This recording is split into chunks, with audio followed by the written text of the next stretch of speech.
Man, why is it so goddamn hard? Here we go. It's also black on black, so you're not going to see the microphone. So, my dear friends, I just realized that I haven't filmed a Cory monthly painting journey for December, and now we are in the end of January. Oh boy! But if I can justify myself, I was very busy painting my Bretonnians because I can't wait to play my first game of Warhammer the Old World, and I want to paint my Bretonnians and play with them, but boy, that's a pretty hard task because there's so many things that you have to paint, that I will have to paint, that I have already painted, but it's never enough. It's never enough the amount of miniatures that you'll have to paint. Oh boy, there's so many models. And I haven't received yet my core box for my Bretonnians. I haven't. I ordered for my friendly game store, but they didn't receive it. They are waiting for it, and it still might, they might actually have to wait a month before receiving that. Thankfully, I have some Bretonnians here in my backlog, and I'm actually focusing on painting those by starting, of course, with the video that you might have already seen, which is the tutorial where I paint Louis Leoncoeur, the King of Bretonnia. Just look here. I will put the video link over there. Check it out. Before we go on, what is this? Because after that video, actually, I've received some new subscribers. So, what is this things that you're seeing right now? Well, my dear friends, this is the Cory Monthly Painting Journey, a series of video in which every month I show you what I've painted and I talk about the hobby and what's waiting for the future of the channel, of the hobby, the miniatures that I'm going to paint, the miniatures that I've painted. I want to hear your suggestions, your impressions, your thoughts about the miniatures that I painted and what I'm going to say here. These are also unscripted videos, so I'm going to do a lot of mistakes, but who cares? And I guess that this is going to be a December/January Cory monthly painting journey, because in January I haven't actually painted anything, or to be precise, I have already painted a lot of things, which is the Bretonnian hunting party box that I showed you in the previous video when I was painting Louis Leoncoeur, but I won't show you anything here because that's a surprise, because that's part 2 of my journey of painting my Bretonnians. But what I've painted in December, in the end of 2023, which is already a month has already passed. Times fly. Well, a lot of chonky armors, Space Marine specifically, but also not only Space Marine, started with the Librarian Terminator in Terminator armor, which I've done a tutorial. Again, check out over there the tutorial. I hope this is the right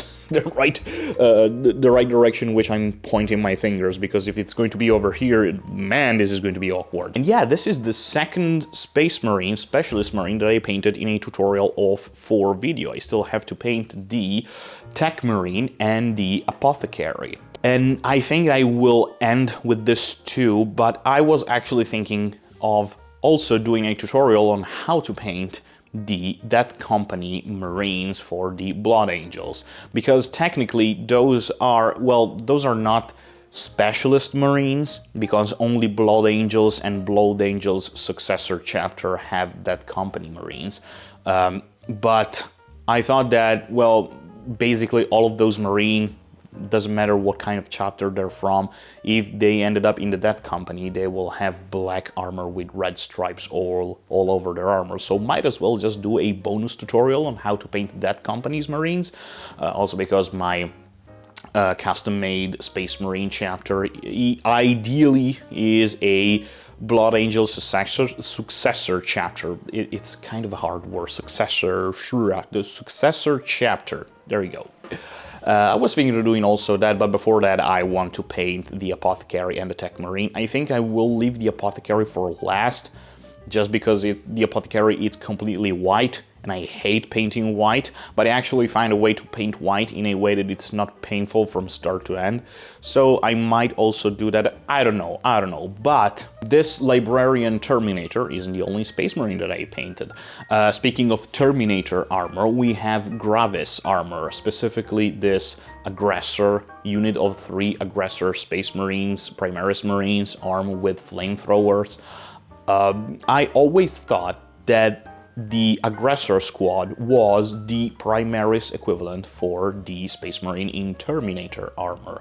Until now, because now with the new Leviathan box set, we have seen new Terminator Space Marines, and it has been stated that Primaris Space Marine can fit into Terminator armor without having to upgrade Terminator armor to a Primaris equivalent, which is kinda sad, you know, but at the same time kinda cool, because then we still have to see the old school, quote-unquote, design of Terminators even in this new upscaled form, which I think it's pretty cool. But Aggressor, in my opinions, are way cooler than actual Terminator. Might be an unpopular opinion, but I think that Aggressor are way cooler, just because they are oozing arrogance from every part of their body. Just look at them. These are giant refrigerator armed with flamethrower walking on the battlefield.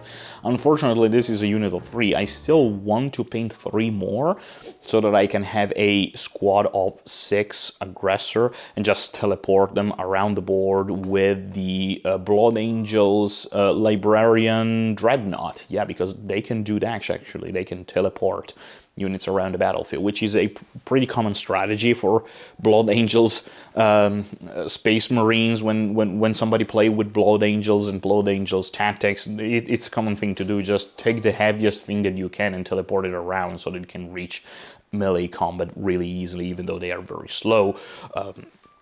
So yeah, I'm planning to paint also a Librarian on a Librarian Dreadnought, and also a Furioso Dreadnought, Furioso, you know, the melee Blood Angel variant for the Dreadnought, and also a Death Company Dreadnought, which are also cool. I just want to paint Dreadnought lately. And speaking of Dreadnought and Aggressor armor and other chonky Marines, I have another squad of 3 chonky Marines, the Inceptor squad, armed with heavy not heavy bolters, just bolters, but you know, twin bolters. Both this unit were the easy to build, push fit, blue plastic Space Marine, you know, that you see in the First Strike box or something like that. The one in tandem with the Death Guard way back in 8th edition. I have this box in my backlog, and I just wanted to paint Space Marine. And I wasn't curious about the Inceptor, because even though they have a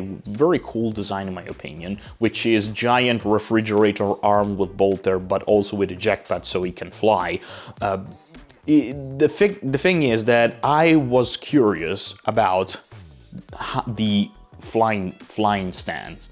The transparent bits that give the illusion that these models are flying, because I heard a lot of hobbyists and also friends of mine complaining that those flying stands are awful, don't work very well compared to the old version of the flying stands, which are just, you know, a easy way to push fit the model onto it. This one, you actually need to glue them onto the model, and I wanted to try and see how hard it might be. And it turns out that it actually not that hard. At least I didn't had any problems at all. I just built the Marines, alright, then drill a hole in the point in which the flying stud would have been glued, and then just painted them separated from the base. And I glued everything together, and it worked. I mean, it required a lot of patience. I understand that, because you have to put the glue, then you have to put the Marine, and hope to God that the glue doesn't spill all over the model and it doesn't drip onto the base.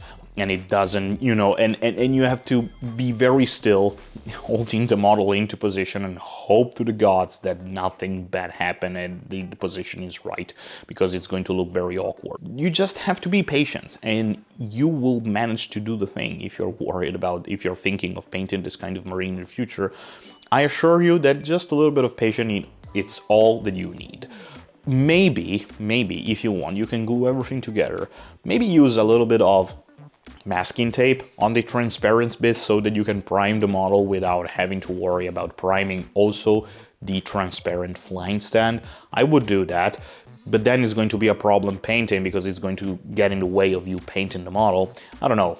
It worked for me doing it this way. It might work for you. I don't know. I'm happy that the model looks this good. I'm happy about the fact that this color scheme is easy and very cool to look at. I'm starting to really like Marines right now. But enough with the Space Marine. I'm tired of speaking about Space Marine, too many Space Marines. Let's speak about Leagues of Votan, our squats, our Space Dwarf. And these three models, some of you might actually think that they are original Games Workshop model, which are not, at least. This is something that happened with some of my friends at my local friendly game store. Some of my friends thought that these are actually original Games Workshop miniatures, the Thunderkin, the Brochure Thunderkins. This is the name of this specific type of unit, and these are technically those models, armed with heavy bolters. But these models are 3D printed, head to toe, base included. Everything is 3D printed here. And they look so good, especially with the color scheme of my Leagues of Votan, of my army of Space Dwarfs. They look so good. They fit so well, and the fact that they look so good is specifically due to the fact that their exo armor, the armor with the with the cage on top of their head, in front of their head, it works with the overall theme of my Leagues of Votan army, because maybe I have already said this in past videos, but my Leagues of Votan are my League of Votan, singular. Is a league in which the kin of this league don't have a lot of resources. They are struggling a lot with resources, so they have to use old equipment, old weapons, previous version of the armor that you may see on more developed leagues, And I think it's a pretty cool theme. And this unit worked extremely well with this theme.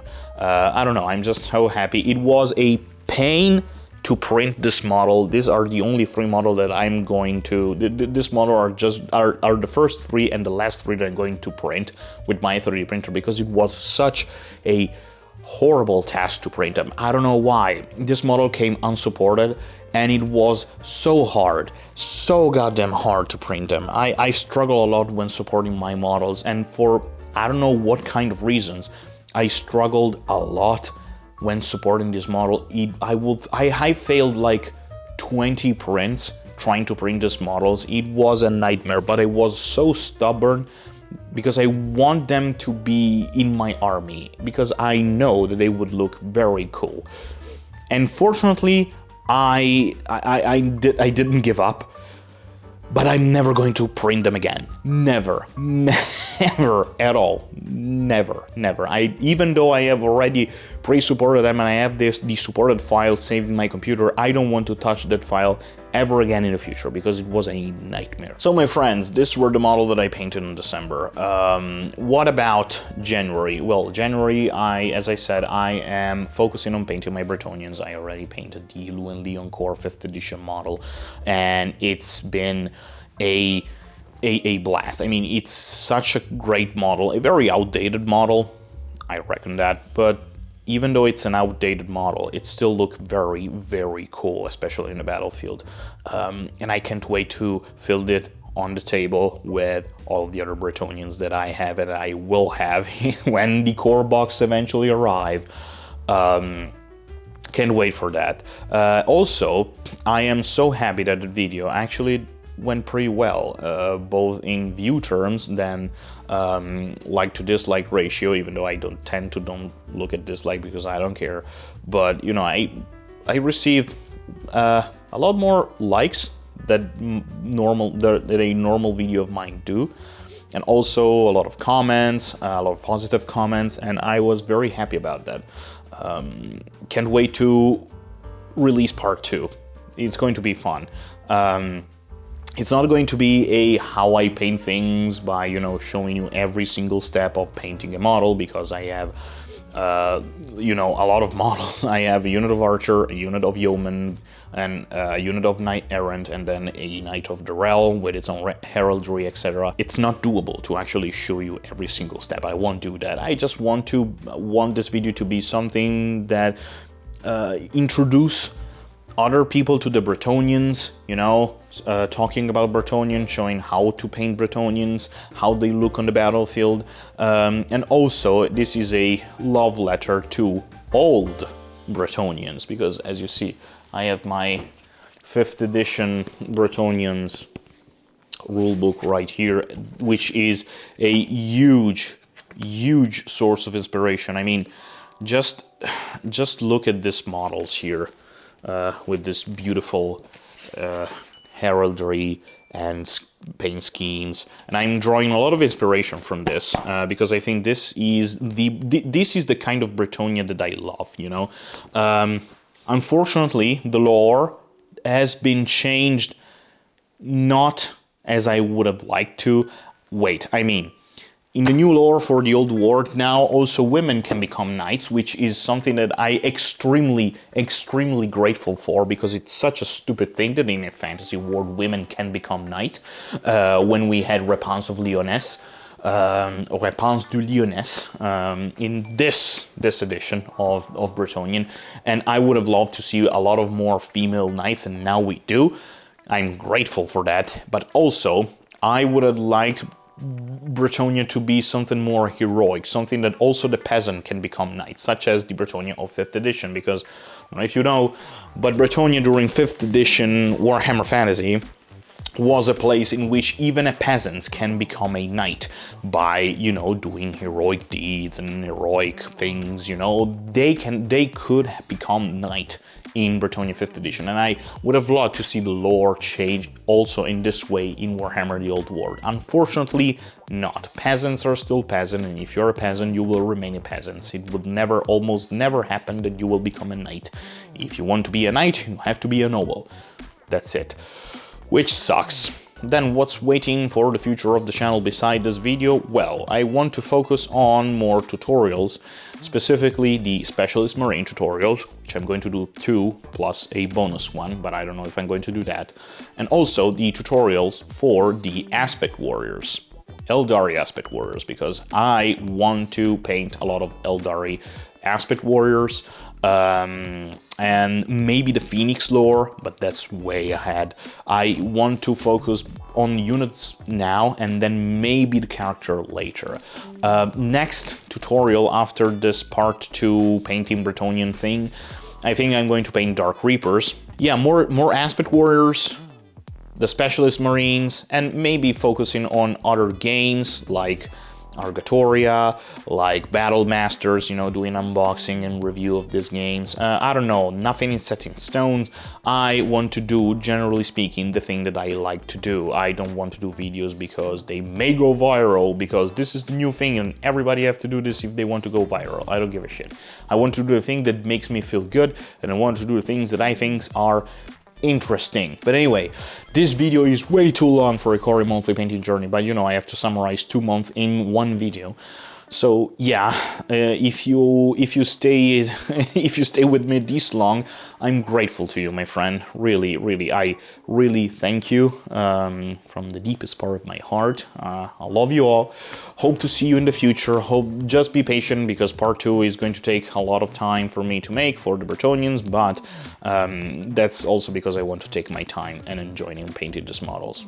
Anyway, thank you very much, my friend. Leave a like, let me know down in the comments what you think about the models, the future, all the things that I said in this video. Subscribe if you want to see more, if you haven't subscribed already. And go down in the description, because there are a couple of links, one for my Instagram and the other is for my Patreon, if you want to support me, which you don't have to, but if you want, I will be even more grateful to you. My English, when I do unscripted video, is always something that I don't know if I'm doing right, but at least I'm having fun. Alright, my friends, hope to see you the next time. I'm Cory. Ciao, ciao.